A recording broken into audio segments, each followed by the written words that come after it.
Welcome to Zaphic Rising, where we embody our creative muse, our wild authenticity, and share in a little bit of rebelliousness. Hey there, it's Virginia, and today we're talking about a story, an opportunity, a lesson that I recently had in the last couple of weeks. And so first of all, welcome if you're new here. I really appreciate you listening to these stories and these modes of inspiration because as creators, we sometimes have those internal barriers, we have external barriers and things that we have to work through. So speaking of, let's talk about what I had to work through very recently. Long story short, FSW has been around on paper for a while now, and it's been growing. I've done business in the way, we'll say, as a crescendo of learning and developing and offers and creating all sorts of things along this journey. Well, one of those things that I've created in the last couple of years is I have been writing WLW or LGBT women into sapphic fantasy novels. And frankly, I'm really fucking proud of that. I'm not going to lie to you. But I had a moment of ego and we'll say entrapment. A dear friend of mine was so wonderful. They were talking about me to somebody in my academic history.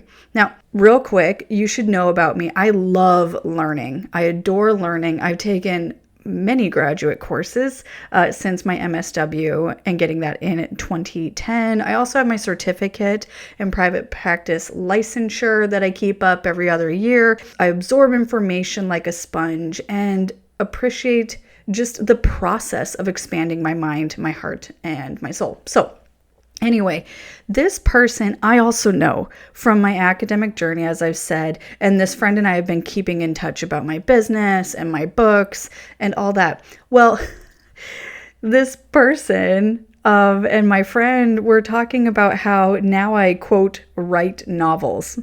And when she texted me that, I'm not going to lie. Initially, I was like, oh my God, that's so cool. Wow, thanks. And then I also went, fuck. I used to be in academia. When I thought about publishing, I never thought I would be self-publishing or an independent author in that way. And I still like I'd still like to get a PhD someday, which is a whole nother conversation. So you can tell through this story, there was this internal battle in a way, this internal dialogue of, oh, hey, that's so amazing. And then on the other side, God damn it, I'm just writing novels. So I actually had to sit with that. And again, it's not my friend's fault. She was hyping me up. It was beautiful. And this academic, they're a really good person. I had a great experience with them.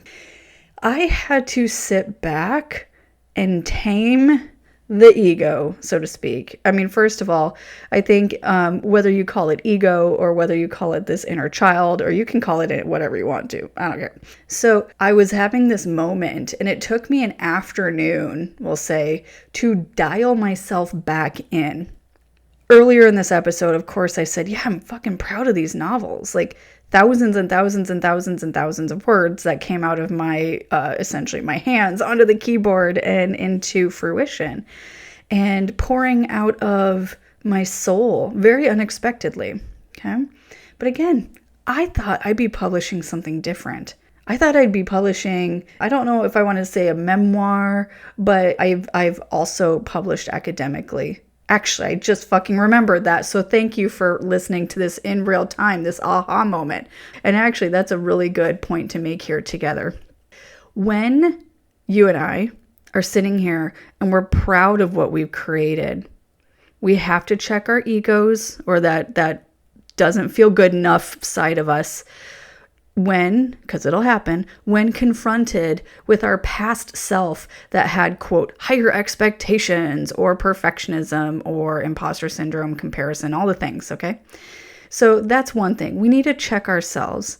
We need to do it with grace. We need to do it with forgiveness because back then on that path, I didn't know I'd be on this path, let me tell you that. Or it was all kind of in development at the same time. But now that I'm doing FSW in the way that I am, and frankly, even rebooting it this year in 2025, oh, it's feeling good. It's feeling good.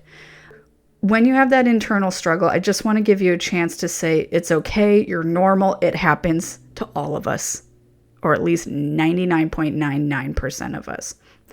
Another piece is that, like I mentioned, I actually did publish something during my academic time in a PhD program, actually. And that process, it was a book review, so it wasn't anything like a thesis or a dissertation, but it was something. It was something. So when I look at my writing skill set and how I've developed as a writer, frankly, I am damn proud of myself because I've had the opportunity to author multiple pieces and or work on technical writings in varying roles that I've had. And it's given me the lessons and the moments of clarity to who I am today. So that's the other point I want to make for you, because every friggin' choice that you make, everything that you do is a breadcrumb on your beautiful sacred trail. What you create, it stems, I believe, from your intuition, your experiences, those out of nowhere moments, and how you view the world.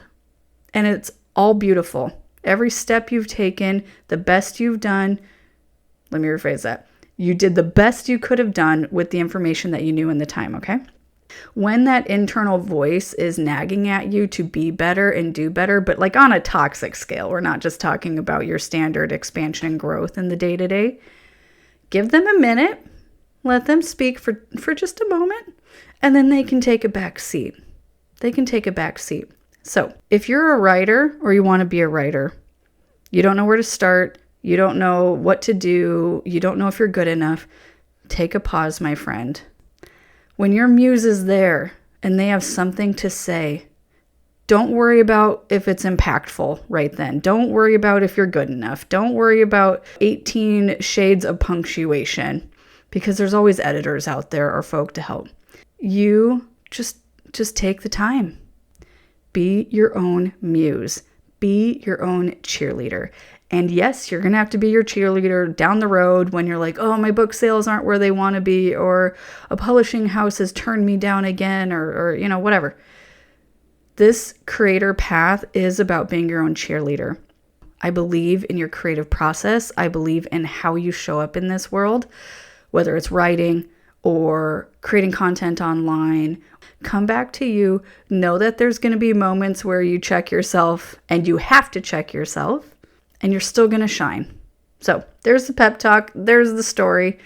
I hope that you have a wonderful day after you hear this. You feel a little bit of a boost. Okay, we're all in this together. And I am also recording this right before the full moon here in the US. So blessed full moon to any of you who are practitioners and or into that sort of thing. And I will talk to you soon.